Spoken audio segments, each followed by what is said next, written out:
Amém. Aqueles irmãos que vieram preparados para entregar os seus dízimos e ofertas, têm oportunidade nesse momento. Nosso Deus e Pai, nós entregamos, Senhor, esse momento de louvor, de adoração, de glorificação ao nome do Senhor na Tua presença. Cremos que o Senhor recebeu a nossa adoração. Cremos que as vidas que aqui estão nesta noite foram tocadas pelo poder do Senhor, pela Tua graça, que ninguém vai sair deste lugar vazio, mas que a presença do Senhor que enche esse lugar, ó Deus, possa estar em cada coração, ó Deus, e que possa permanecer na vida dos Teus filhos. Assim nós oramos e também abençoamos os nossos irmãos que estão entregando seus dízimos, suas ofertas, suas primícias. Deus abençoa cada uma dessas vidas e prospera o Teu povo. Assim oramos em nome de Jesus. Amém. Abra sua Bíblia, livro de Obadias. Se alguém puder, já estão saindo já. Livro de Obadias.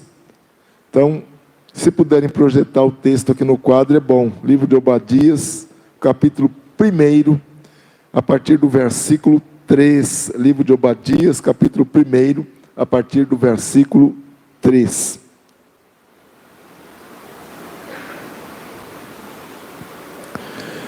Se não dá para projetar, os irmãos corram aí. Esse texto eu ainda espero, outros não dá, porque senão eu fico aqui, naquela agonia, né? Então está aí. Diz assim a palavra de Deus, Obadias capítulo 1, versículo 3. A arrogância do seu coração o tem enganado. Você que vive nas cavidades das rochas e constrói sua morada no alto dos montes. Você que diz a si mesmo, quem me pode derrubar? Ainda que você suba tão alto como a águia e faça o seu ninho entre as estrelas, dali eu o derrubarei, declara o Senhor. Irmãos, na última ministração, falando sobre o terceiro pecado que atrai o juízo de Deus, que é a alimentação da autossuficiência, do poder, e falando dentro deste capítulo como lidar com a amargura e a falta de perdão, nós falamos que um dos pontos que nós precisamos fazer, ou algo que nós precisamos ter, é reconhecer a situação e buscar ajuda, estar disposto a perdoar, colocar a situação diante de Deus. E quando nós assim fazemos, nós falamos na ocasião que há promessas de cura na palavra de Deus. Nós vimos o Salmo 37, 18, quando fala que o Senhor está perto de todos aqueles que têm um coração quebrantado e salva-os de espírito abatido. Vimos o Jeremias 17, 14, que o texto fala, cura-me, Senhor, e eu serei curado, salva-me e eu serei salvo, pois Tu és aquele a quem louvo. E vimos o Salmo 107, versículo 20, que fala que Ele enviou a Sua palavra e os curou e os livrou da morte. Então, e agora mais um pontinho, que também iniciamos e vamos dar continuidade. Não permitir a autocomiseração, é outro ponto, se nós queremos vencer essa questão da amargura e da falta de perdão, é não permitir que a autocomiseração possa tomar conta da nossa vida. A amargura e a falta de perdão, ela pode nos levar a esses problemas, a essas dificuldades, e ainda mais pode nos levar a nos tornarmos vítimas. Às vezes nós nos fazemos de vítimas. Nós falamos aqui do exemplo de Davi. Davi, que teve um pecado muito sério, foi repreendido por Natã, se arrependeu. A criança que foi gerada naquele pecado seria morta de acordo com a profecia. E Davi, ele entrou no seu quarto e começou a orar, começou a buscar a Deus ali depressivo, triste, esperando que Deus mudasse aquela situação. Mas Deus não mudou e a criança morreu. E é interessante que depois que a criança morre, Davi faz o seguinte, diz que ele se levantou do chão, se lavou, perfumou-se, trocou de roupa, entrou na casa de Deus e adorou a Deus. E voltando ao palácio, pediu que lhe preparassem uma refeição. Ou seja, ele saiu de um estado de depressão, de um estado de autocomiseração, agora para um estado vamos dizer, de louvor, de adoração a Deus. É assim que nós precisamos fazer quando vem a depressão ou quando nós estamos com esse sentimento de autocomiseração. E hoje eu quero falar sobre, voltando à questão do auto-engano. Lembra que nós fizemos um parênteses para falar do que falamos até aqui. Voltando ao auto-engano, que é o pecado em questão nesse texto. O que tem a ver o auto-engano? O auto-engano é aquela pessoa que se engana, aquela pessoa que acha que está fazendo tudo correto, acha que está dentro da vontade de Deus, acha que está observando os princípios da palavra de Deus, mas está se auto-enganando. E há muitas pessoas que se auto-enganam. E eu quero falar de algumas coisas, alguns sintomas do auto-engano, que são fáceis de serem percebidos nas vidas daquelas pessoas que assim estão procedendo. Pelo menos de 2 desses sintomas eu quero falar nesta noite. O primeiro deles é que traz confiança em princípios errados, o que gera uma falta de segurança. Isso tem a ver, irmãos, com uma vivência dependente de rituais, tradições, religiosidade, e não com um relacionamento certo e correto com Deus. Há pessoas que muitas vezes estão na igreja, se sentem o máximo, acham que são os melhores de todos, mas na verdade estão embasados em uma tradição, pelo fato de eles serem há tantos anos crentes naquela igreja. Há um texto muito interessante no Evangelho de Marcos, capítulo 7, versículo 9, que fala Jesus falando com escribas e fariseus daquele tempo. Ele diz o seguinte aqui: vocês estão sempre encontrando uma boa maneira para colocar de lado os mandamentos de Deus a fim de obedecer às suas tradições. Era o que acontecia com essa gente. Nesse texto, nesse texto de Marcos, melhor dizendo, Jesus está confrontando esses líderes judaicos que priorizavam certas tradições, certos costumes, em detrimento aos mandamentos de Deus.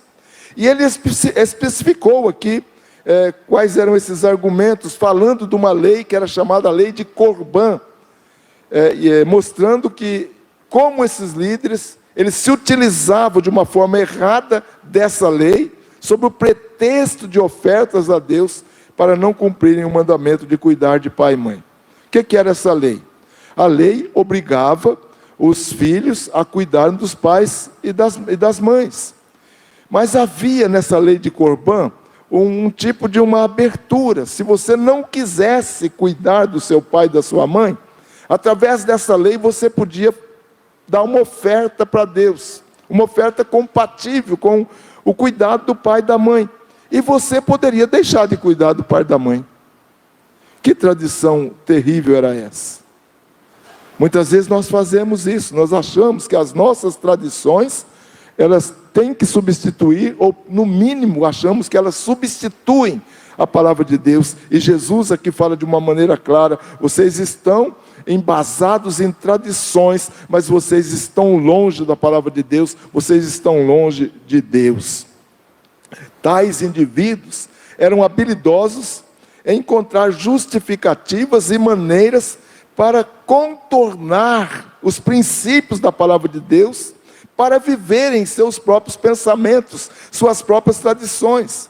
Irmãos, nossas tradições jamais poderão substituir a palavra de Deus, jamais poderão estar acima dos mandamentos da palavra de Deus.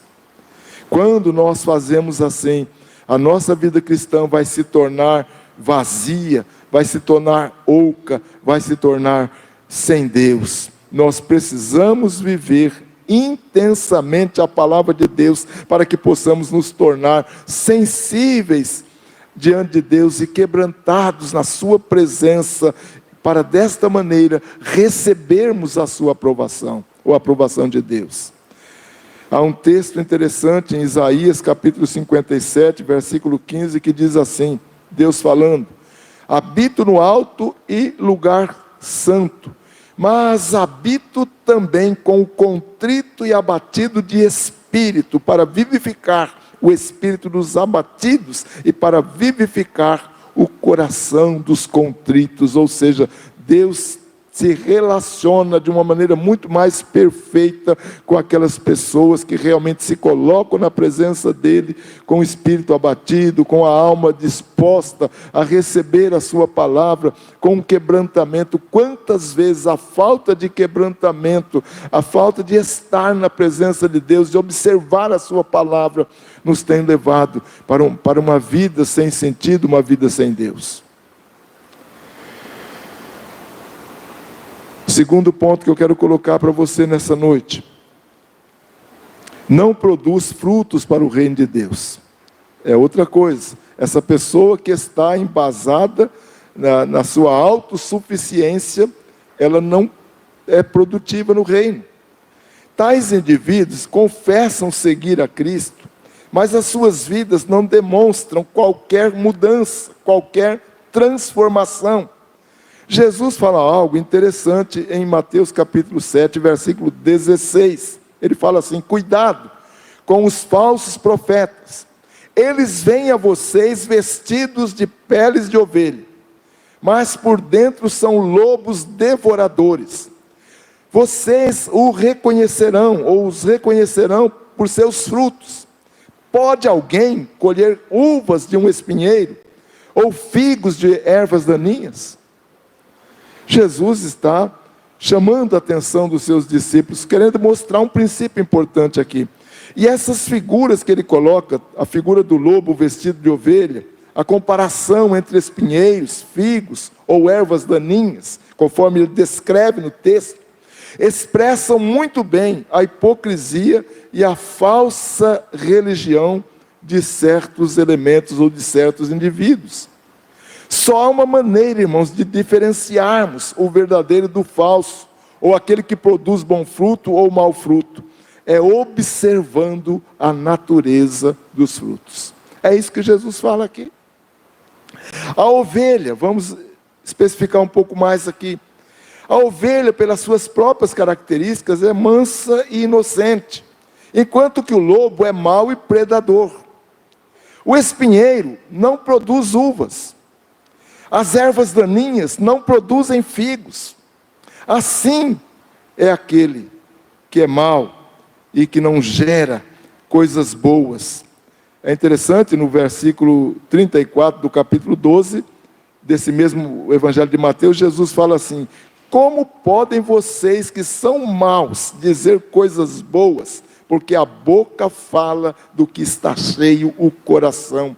Ou seja, uma pessoa que vive desta forma, ele vai expressar a sua maldade. Por quê? Porque ele está embasado não na palavra de Deus, ele está embasado no seu próprio ego, na sua própria maneira de ser, se achando o máximo, se achando aí a última pipoquinha do pacotinho. Irmãos, a frutificação na vida cristã não é uma opção. Eu não vou frutificar se eu quero ou não, mas a frutificação deve ser uma virtude presente e contínua na vida daquele que serve a Deus. O crente conectado a Deus produz frutos que refletem a presença dele e os ensinamentos dele na sua vida. Lembra o que Jesus disse no Evangelho de João?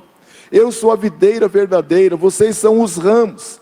Quem permanece em mim e eu nele, esse dá muito fruto, porque sem mim nada podem fazer, ou nada podeis fazer, numa versão mais antiga. Ou seja, para que possamos frutificar no reino de Deus, nós precisamos estar ligados, enxertados em Cristo, assim como os ramos de uma videira fazem parte dela, são enxertados nela, estão ali dentro dela. E é interessante o versículo 4 desse mesmo capítulo 15 de João. Jesus fala assim: permanecei em mim e eu permanecerei em vocês. Como o ramo não pode dar fruto por si mesmo, se não permanecer na videira, assim também vocês não podem dar fruto, se não permanecerem em mim. Ou seja, a frutificação não é algo opcional, mas é algo que é latente na vida daquele que serve a Deus, daquele que anda com o Senhor. E outra coisa interessante, que a frutificação, ela não é visível apenas nas nossas ações externas, embora elas possam aparecer nas nossas ações externas, mas ela precisa ser notada muito mais no íntimo, na alma, naquilo que vem de dentro de nós. Muitas vezes a nossa palavra expressa aquilo que nós somos, as nossas ações expressam aquilo que nós somos no nosso íntimo. E a frutificação, ela tende a brotar de um coração assim, de um coração que vive na presença de Deus. Por quê? Porque o Espírito Santo, irmãos, habita em nós. E se o Espírito Santo habita em nós, como que nós podemos produzir coisas ruins se lá dentro de nós está o Espírito Santo? É uma incompatibilidade, não é algo que dá para entender. Ou o Espírito habita e vai fluir coisas boas de dentro de nós, ou o Espírito Santo está distante de nós e as coisas ruins vão aparecer na nossa vida. Por isso que existem muitos problemas, às vezes na igreja, em muitas famílias. Por quê? Porque não vivem uma vida no Espírito, vivem uma vida na carne, e a carne só vai expressar fruto da carne e não fruto do Espírito Santo. Interessante o que Paulo fala aos Gálatas, ele fala um pouco dos frutos da carne, das obras da carne, mas ele fala do fruto do Espírito como sendo alegria, paz, paciência, amabilidade, bondade, fidelidade, mansidão, domínio próprio. E é muito interessante como Paulo termina o relato da descrição dessas particularidades do fruto do Espírito. Ele fala assim: contra estas coisas não há lei, ou não existe nada que pode derrubar isso. Irmãos, quando nós tratamos as pessoas que muitas vezes nos ofendem ou nos machucam, com atitude de amor, com o fruto do Espírito, aquela pessoa vai perder toda a sua ação. Experimenta, se alguém estiver gritando com você, você fala: olha, vamos discutir mais baixo um pouquinho? Fala mais baixo, mas que você use o mesmo tom. Aquela pessoa que está gritando vai ficar envergonhada e vai descer o tom. Agora, ele grita, você grita mais alto, daí a pouco estão se pegando. É assim que acontece nas discussões caloradas. E muitas vezes, nós gritamos quando não temos argumento. Vocês sabiam disso? A gente grita mais alto quando você não tem argumento. Quando seu argumento está vencido, então você quer vencer pelo grito. Tem até a ideia, quer ganhar no grito, né? Por quê? Porque os argumentos não estão sendo bons argumentos. Então a gente grita mais para tentar, e quanto mais você grita, menos você vai ser ouvido, porque gritaria não leva a lugar nenhum. Irmãos, se nós não estamos vivendo essas atitudes, ou essas virtudes, melhor dizendo, do fruto do Espírito, isso pode evidenciar um sinal de que nós não estamos vivendo de conformidade com a vontade de Deus e com a sua palavra. O fruto do Espírito é a evidência de uma transformação que ocorre em nós, quando permitimos que o Espírito de Deus nos domine, quando permitimos que o Espírito de Deus conduza a nossa vida. E algo que precisamos saber é que nós não podemos produzir o fruto do Espírito por esforços humanos. Tudo que vem de Deus, irmãos, é pela graça. Eu não vou ser bom porque eu quero ser bom. Eu não vou ser amável porque eu quero ser amável. Eu tenho que depender de Deus se eu quiser realmente ser bom, ser amável. Eu tenho que me colocar diante de Deus. Deus, eu estou aqui. Eu não sou nada, eu sou um verme. Mas pela tua graça, pela tua misericórdia, o Senhor pode me transformar numa pessoa amável, numa pessoa boa. É a mesma coisa, nós achamos que vamos vencer o pecado com a nossa carne. Não vencemos o pecado com a nossa carne. Nós vencemos o pecado quando nós colocamos diante de Deus a nossa vida e aquela falha, aquele pecado que nós estamos constantemente praticando. E quando nos rendemos a Deus de fato, então Deus vai operar de tal maneira que nós estaremos vencendo aquelas dificuldades, e a frutificação espiritual, ela vai estar fluindo de nós para outras pessoas, que vão redundar em frutos para Deus, em outras vidas, não só na nossa vida, mas nas vidas que estão à nossa volta. Para terminar, eu falava que só produz fruto do Espírito quem tem o Espírito Santo dentro dele. Então, se você ainda não é crente, você não produz fruto do Espírito Santo. Por mais que você queira fazer, vai chegar uma hora que você vai explodir, você vai botar os pés pelas mãos. Mas como fazer para poder frutificar no reino? Como fazer para viver uma vida assim? Primeira coisa, você tem que reconhecer que Jesus Cristo é Senhor. Você tem que entregar a sua vida para Jesus. Você tem que permitir que o Espírito Santo produza na sua vida um novo nascimento. O novo nascimento, irmão, vem através da palavra de Deus e da ação do Espírito Santo no nosso coração. Lembra que Jesus disse a Nicodemos: se alguém não nascer de novo, não pode ver o reino de Deus. E mais adiante ele vai explicar que aquele que o novo nascimento é através da água, e a água ali significa a palavra, e pelo Espírito Santo.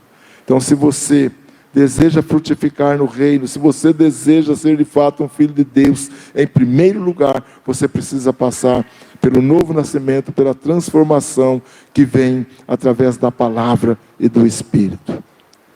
Que você receba a palavra de Deus nessa noite. E o pastor Luiz vai estar orando por nós agora. Amém, queridos. Fique de pé. Convido você para fazer uma reflexão e orar também. Não só eu aqui com o microfone, mas você ore, fale com Deus. Deus amado, tua palavra foi ministrada. Recebemos a porção do Senhor nesta noite.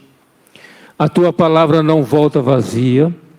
A tua palavra é graça, é misericórdia, instrução. Ela é inerrante, poderosa, eficaz. Ela cura, restaura, transforma, Deus.